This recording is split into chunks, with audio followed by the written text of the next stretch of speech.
Welcome to LC Screen Talk. My name is Larry, and this is my review of the the the the Grinch. You're a mean one, Mr. Grinch. I love the story of The Grinch. Of course, I love the classic animated television film. I think it is absolutely fantastic and is still the best telling of this story to date. But I also love the Jim Carrey live action Grinch. I thought it was really fun. Jim Carrey just brings this really crazy, manic, but wonderful energy to the film. Everybody in that film, I think, actually is really strong. So I really enjoy the live action Grinch as well. And this guy right here, he is definitely my holiday spirit animal, I have to say. I was on board. I was excited to see a new retelling of this classic tale. But Illumination being the studio to bring it to us, well, that was a little more disheartening. And the trailers were very underwhelming, and actually those trailers all but snuffed out my excitement for this film.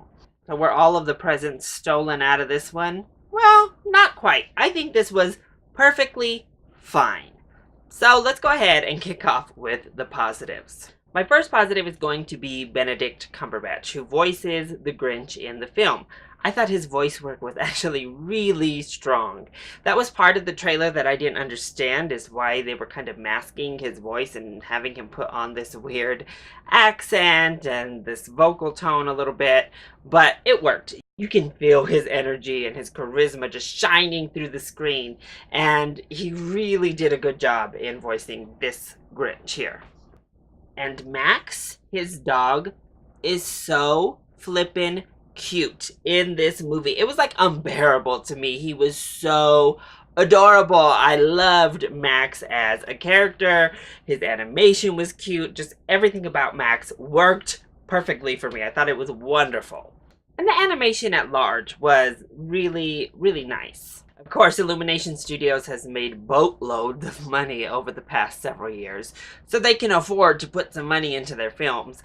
And I think this animation still feels very Illumination. They have a very distinct style within their films, but it still looks very polished, very nice. You can tell they're one of the top animation studios in the game. Nothing detailed, nothing Pixar level. It's all very cartoon-esque, but it works for the property, and it all looked very nice.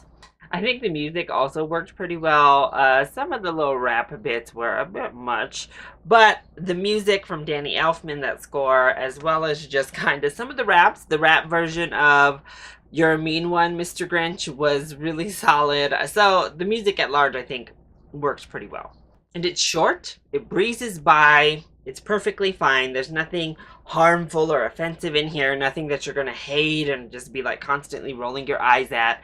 And actually, when the Grinch is just interacting with the Who's in the first act of the film, oh, I loved it. That was actually my favorite part of the film. That was my favorite segment, is just seeing him interact with all these different characters and the like more mundane ways he was mean to people. That was the bread and butter here for me. So what doesn't work so well when it comes to Illumination's The Grinch? Well, the problem that a lot of these stories, in particular these Dr. Seuss films that are released theatrically, have, is that you take a very short children's book and you're stretching it out, trying to make a full-length feature film. You have to add a lot of stuff. You have to add a lot of your own things in here. And that's definitely where this story kind of falls short, is the additions they make to the movie.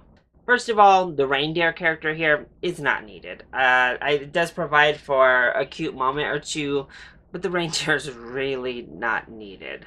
Then we have this subplot with Cindy Lou Who that is very strange and kind of antithetical to the essence of the Grinch story.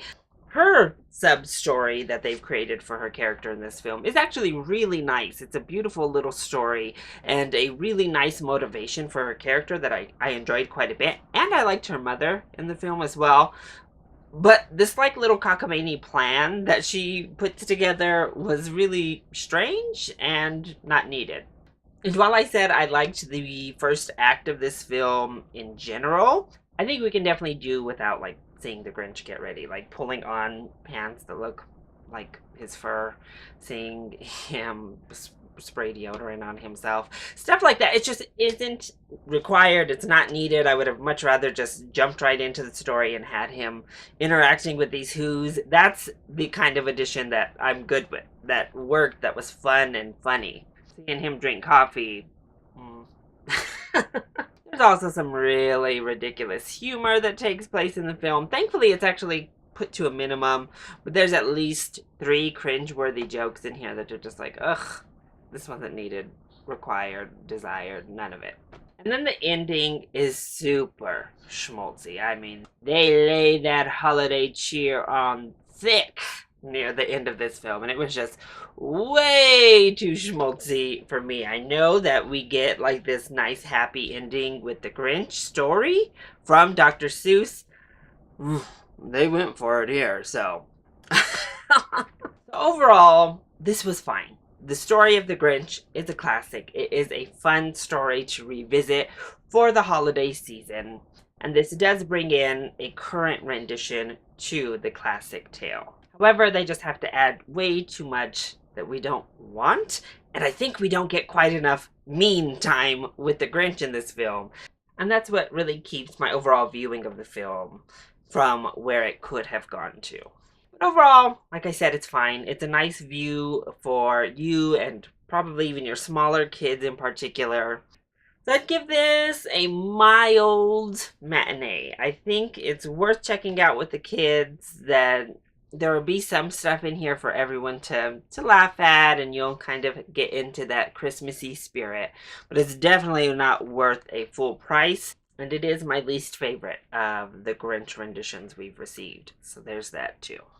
So that is my review of The Grinch. I hope you enjoyed it. If you did, go ahead, click like down below, and subscribe to the channel so you are always up to date on our latest videos. Also, join in on the discussion. Are you excited to see The Grinch? Or have you already seen it? If you have, let me know your thoughts, as well as your thoughts on the previous renditions in the comment section down below, or you can hit me up on Twitter. I love you all so much for your support. Mwah! Thank you for watching, and I'll see you next time. Bye!